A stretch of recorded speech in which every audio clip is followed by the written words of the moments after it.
Hello, everybody. Last night's reading was about two very different topics, so I'm definitely going to do a two-parter.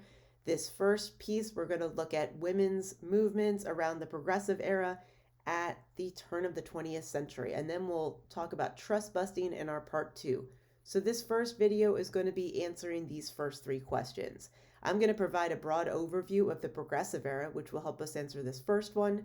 Then we're going to look into the various reforms that American women pursue in the late 19th and early 20th century. And then we're going to launch into how women's roles in all these reform efforts start to shape public policy. And again, like I said earlier, question 4 will leave for another video. So let's make sure that we have the historical context down. The Progressive era, there is no set bookend date to start or end it. This is just a rough time frame. So let's think about what leads to this era. Remember, the Gilded Age was this large-scale industrialization, immigration, and urban expansion that dramatically changed the United States. So this drives the desire to improve life in the industrial age. And that's generally what progressivism was. The word progress is literally in this word, right? So progressives wanted the government to take a more active role in reforming society. What's also interesting is that generally progressives were not considered as radical as populists. So typically they went through the established political parties. The Democrats and the Republicans were both considered progressives. However, they were still influenced by other third parties, and they shifted their agenda to respond to growing demands in public opinion for change. So the Socialist Party and eventually the Progressive Party, or the Bull Moose Party that was founded by Teddy Roosevelt, will start to push the envelope and pressure both the Democrats and the Republicans to adopt progressive ideas. So I want us to just very briefly think about similarities and differences between progressives and populists. I know that when I was in high school, I had a lot of difficulty just telling the difference. And in many ways, they are quite similar. So let's start with that. So first, both progressives and populists were concerned with breaking up trusts and monopolies. They wanted to combat the railroads, for example, and both pushed for major labor reforms, and both also supported more direct participation in the government. What draws progressives and populists apart is that first, progressives are generally more urban, and populism is still generally more of a rural, southern, and western movement. Populists also were more likely to be poor and uneducated, and progressives increasingly were better educated and from upper classes. And progressivism did have some political success. It was more of just a movement among the people. Or, I'm sorry, let me rewind. I misspoke. I meant to say, well, populism had some political success. It was more of a movement, right? We never have a populist who successfully wins the presidential election, for example. Progressivism, however, has a much stronger hold on the government. So progressive origins at the state and local level end up pressuring the federal government to also enact change. So, again, I touched upon a lot of the rest of what are on my speaker notes here. Yeah, it's a grassroots movement. I think I already touched upon that. I'll give a few examples. And also, yeah, they're just not generally revolutionaries. And we will touch upon what all these pictures are displaying. These are the three progressive presidents, Roosevelt, Taft, and Wilson. This is just an interesting political cartoon that's showing the spread of women's suffrage from the west to the east. And then this is getting at trust busting, which again, I'm going to highlight in more detail in our second video, but that is a major key element of progressive reform at the federal level, is trying to break up monopolies. So now that we have the historical context, let's launch into the shifting role of women during the progressive era. So again, just this rapid growth and diversification of the US brings many new opportunities for women. And women, particularly more affluent women, frequently start joining different types of social clubs. Many of them have various missions. Many of them actually literally have completely opposing missions. So there's no one-size-fits-all version of one of these social clubs. Many of them are surrounding philanthropy and social work. So Jane Addams' Whole House is a really great example of that. This was founded in Chicago, and what it did was it provided a home for immigrants, and it was inspired by similar ones in England. So Settlement homes, they not only provided housing, they also provided education and other services. And I'm going to get into even more detail about Whole House on the next slide. Another question about women's role in the progressive era was how inclusive it was in terms of race. So you do see generally female progressives act independently. So Black progressives have their own organizations. A great example is the National Association of Colored Women, and that was mostly upper middle class Black women. So there was a very small amount of Black women who were able to migrate to urban areas and gain an education, and that was a great political opportunity for them. And unfortunately, they were typically not welcomed into white social organizations that often were working towards the same causes. There again was tension often between Black and white women who engaged in social activism, and this bled into the suffragette movement. And it gives us a sense of how complex a lot of these activist movements were. So, Carrie Chapman Catt, pictured to the lower right, a prominent suffragette, literally reassured Southern governments that if the 19th Amendment, which was giving women the right to vote, if it were ratified, Catt promised that it would not disrupt the racial status quo in the Jim Crow South. And Black suffragettes like Frances Harper, who's pictured on the upper right, and also Ida B. Wells, who we've discussed earlier, they struggled to be accepted into this mainstream, predominantly white suffragette movement. As far as the economy is concerned, more women at the turn of the 20th century are seeking opportunities to work outside the home. So many women take on clerical positions in new white collar professions. More women become teachers, and college education is increasingly available for families who can afford to attend. You do see many new women's colleges be established during this time period. And also, you see many teacher training schools open up. And there are also many more teaching opportunities in the South after the Freedmen's Bureau schools were opened. Nursing was also a widely available position by the late 19th century. And this all dates back to the pivotal role that women played in providing nursing care during the Civil War. Women also were increasingly involved in politics and social activism at the turn of the 20th century.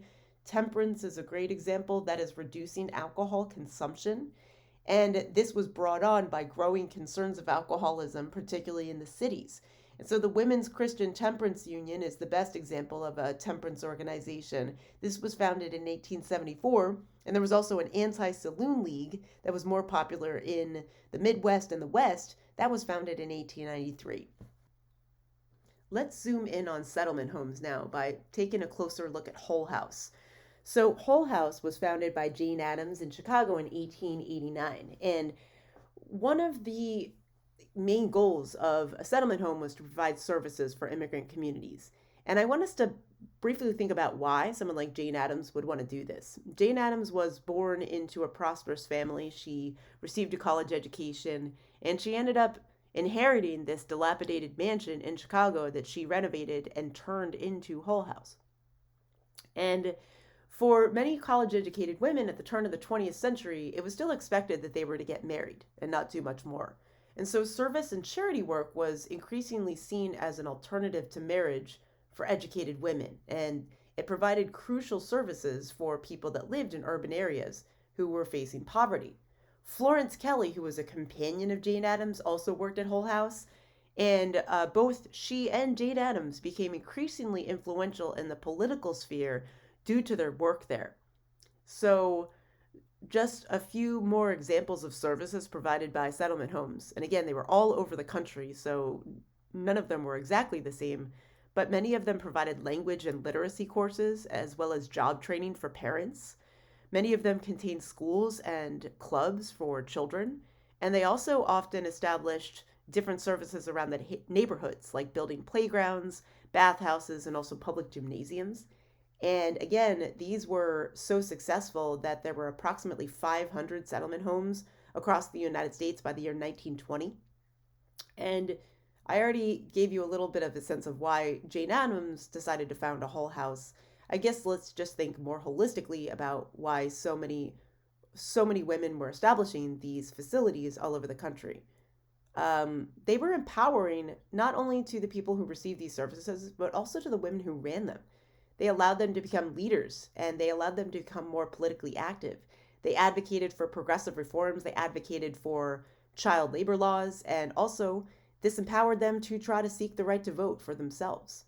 They believed very strongly in prison reform systems, and they also believed that people who were convicted of crimes could learn to become effective citizens. So many women who ran settlement houses lobbied for better parole systems.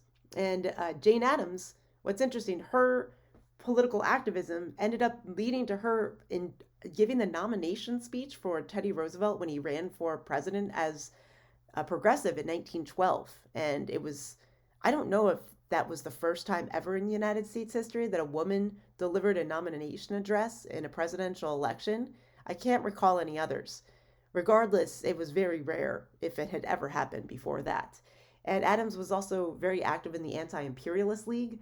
And due to all of her work, she ended up winning the Nobel Peace Prize in 1931 for her anti war activism.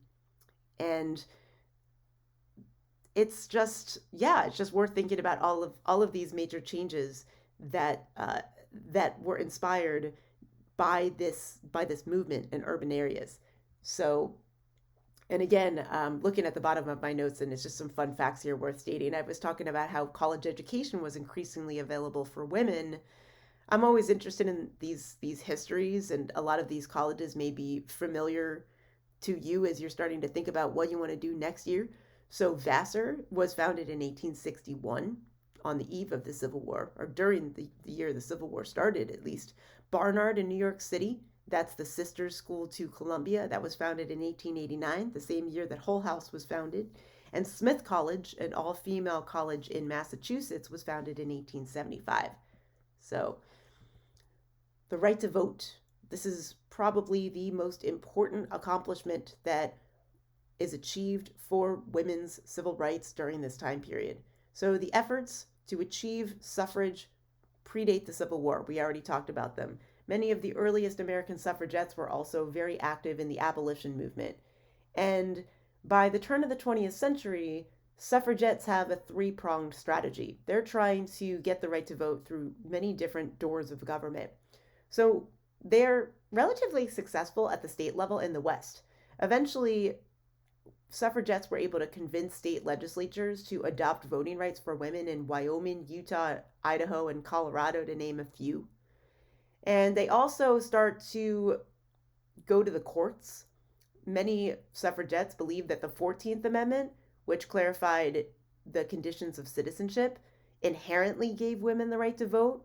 So they were frequently trying to test certain state laws and go through the court system to see if any Supreme Court case would clarify and say that women had the right to vote. And then lastly, they were pushing for a national constitutional amendment, which was definitely the strongest way to solidify women's right to vote. That would be like the most bulletproof accomplishment. Amending the Constitution is one of the hardest things to take back. So that's what they want. Like I was saying more broadly, the women's suffragette movement is not always racially inclusive. You see, some white women argued that suffrage was actually necessary to maintain white supremacy in the South, and even northern white suffragettes hesitated to work with black suffragettes because they feared that they would lose support in the South and among Democrats in general. Nonetheless, there are many black suffragettes who play pivotal roles in this movement as well, and I just wanted to point out, and I wanted to label it even more clearly here because this picture is a little bit grainy, that Ida B. Wells was very prominent, especially when the more activist strategies of the suffragette movement, championed by Alice Paul, who found something called the National Women's Party, come about. This is closer to the ratification period. So Alice Paul believed that direct confrontation was the best way to garner support for the 19th Amendment. Ida B. Wells believes this too.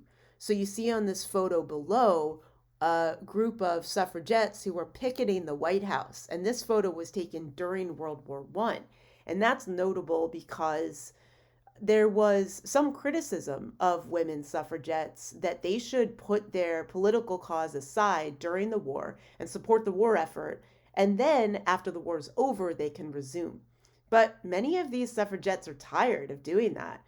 The earliest suffragettes, they stopped a lot of their work during the Civil War.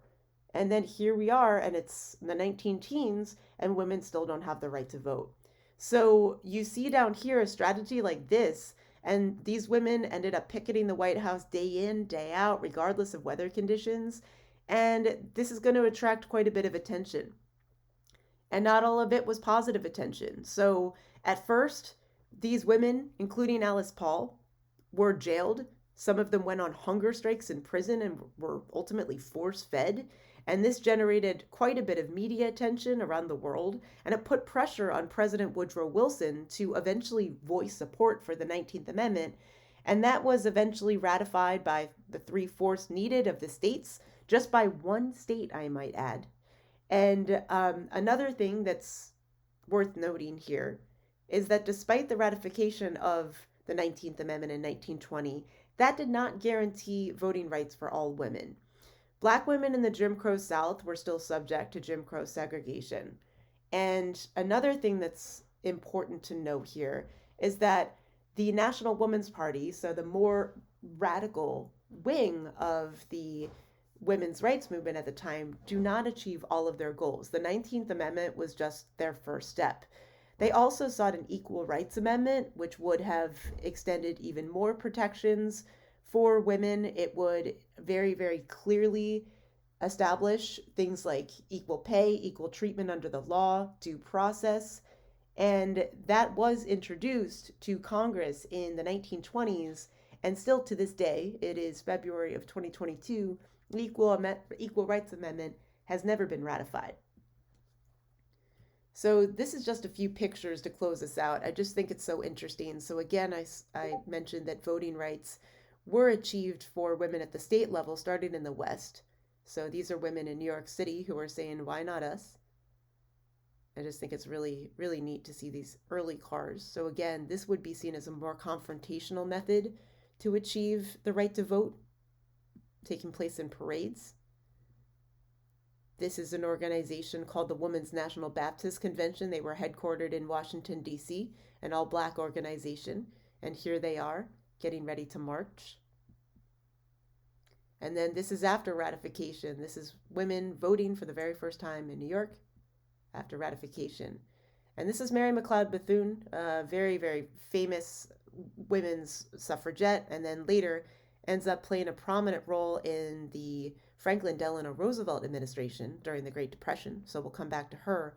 But she's an example of a Black suffragette who, even after the 19th Amendment, faced great obstacles to voting and also to register other Black women to vote.